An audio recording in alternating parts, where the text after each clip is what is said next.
Hi, and welcome to day 39 of 365 Days of Art. You can see yesterday's panels behind me where I used Golden's liquid acrylics to create 3 different styles of backgrounds using water, Liquitex Flow Aid, and then just the finger painting technique that I've been used. So to compare them, I'm going to do the exact same thing today with Golden's regular acrylics, just the Golden Artist Acrylics.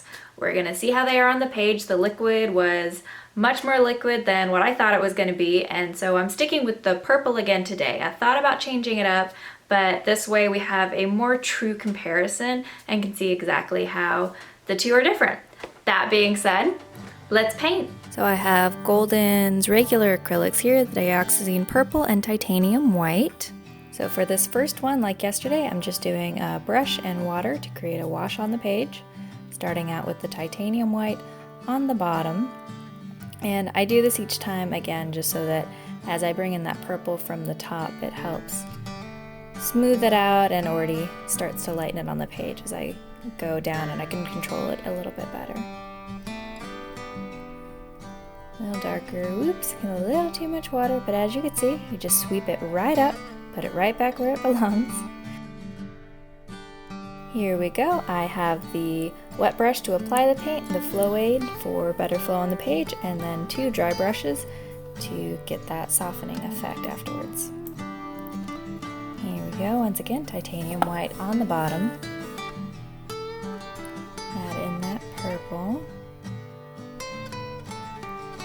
And one way to think about this as you're blending from top to bottom is that, obviously if you come from the purple and you start going down in the titanium white, you're pulling that color down, and vice versa. If you clean out your brush really good and dip it back into the white and move it towards the top of the page, you're going to pull that color up. So there we go. And I'm kind of doing that same idea, same motion with the dry brushes as I was with the wet brushes. Here we go, on to the last one, just doing some finger painting, same idea.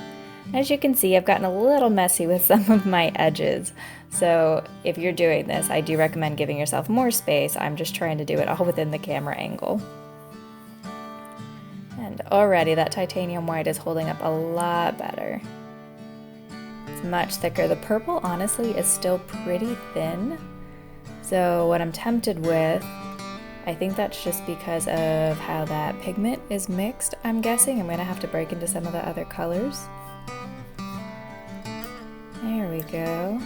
And yeah, what I might play with that purple is actually I have an acrylic thickening gel. So we'll see if maybe that could make it the same consistency as the white. But here are all 3 of these. I think they came out pretty okay. You can see that middle one's definitely more of an oil effect. So let's take a look at the 2 of these together. As you can see on the first row here, I have where I just used the acrylics and water, trying to create a very nice soft wash. On top, this is the liquid acrylics and this is the artist acrylics down here. Between the 2 of these, they're moderately similar. I have a very same effect going on. It's just the amount of water. I had to use a lot more water on the regular acrylics to really get it different. So that's probably where areas of here are a little darker, because I didn't get as much of a wash as I did when I used the liquid acrylics. And I would say that's probably the better way to go if you want to do a wash, because with Golden's acrylics, it's pretty safe to add almost as much water as you want to them, just with the quality of the paint. However, you still want to add as little as you need, essentially. You don't want to dilute your paint any more than what you need to for what you want to achieve. So on this one, definitely liquid acrylics, I feel like wins. In the middle, this is where I used the Flow Aid and the 2 dry brushes, trying to create as smooth of a blending effect as I can. Yesterday I had mentioned how I felt like it wasn't as opaque as what I had in my head, and that's definitely where we get to this down here. So once again, it depends on what you want. The titanium white was a lot heavier than the dioxazine purple. So that explains just a little bit why the white stood up more on the bottom of this and really tinted the purple, whereas up top it still had more of that transparent, again, almost a wash watercolor type effect up top here with the liquid acrylic. So I would say both of these are really excellent. It just depends on which one you're going for. If you're really trying to achieve more of that oil look with acrylics, definitely go with the regular bodied acrylics. And all the way on the end here, you can see where I did my finger painting.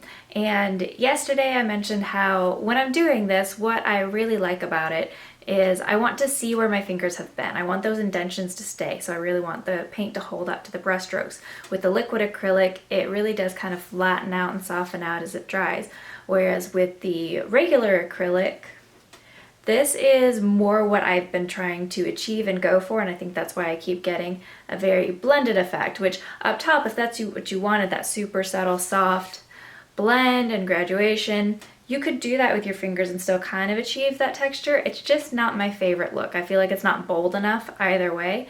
And down here, not only do I have the really bold colors that I was going for, it very much did retain the brush strokes as I was doing the painting, and that's ultimately what I was trying to go for. So if that's what you want, then you're better off down here. If you're wanting more of that blending, then definitely the more liquid acrylics fared better. It was a lot of fun comparing the two of these together, so I think I'm going to do one more batch of swatches. I don't think I have dioxazine purple in the Arteza. I'm not sure that they make it. I don't think that they do, but I am going to pull a purple for tomorrow and do 3 again. We'll compare all 3, and that'll be a really great test between the two for me to be able to tell you whether or not I prefer the Arteza brand or the Golden brand. I think Golden's kind of winning. Either way, I'd love to know what you're up to. As always, hit me up with the comments if anything that you want me to do during my daily journals. I hope you're doing well. If you liked the video, please hit the like button. Otherwise, subscribe to my channel for more daily content. See you guys tomorrow. Bye.